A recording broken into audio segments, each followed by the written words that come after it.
Yeah, one of the tragedies, when you speak to patients and patient groups, they all ask about the screening question. Is there a system of care out there that we can apply to a population that will identify cancer much earlier before it is risky or indeed has spread? And the answer to that question, sadly, is no. All our screening studies have been negative.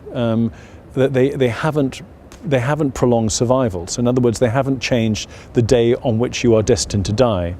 That means they haven't reduced premature deaths from prostate cancer. And on reflection, I think it's probably because we were diagnosing the wrong men. So the screening tests that we were applying were PSA and random truss-guided biopsy. PSA gets all the blame, typically, but I don't think it's the culprit. PSA is actually quite good at identifying groups of men at risk.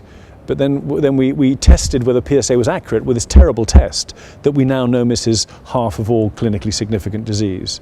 So you combine the error of both tests, false positives, false negatives, false positives, false negatives, and you have a really useless test that you've applied to thousands of men across a population. And what you end up getting is lots of men with very low risk disease.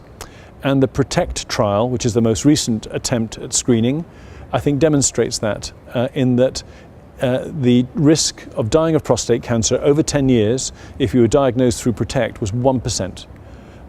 So in other words, 1 in 100 chance of dying of prostate cancer. And moreover, it didn't really manage whether you had treatment or didn't have treatment, because the risk of dying of prostate cancer was 1% in all groups. So what that tells us, I think, is that PSA truss biopsy is a very good test at identifying disease that doesn't need treatment.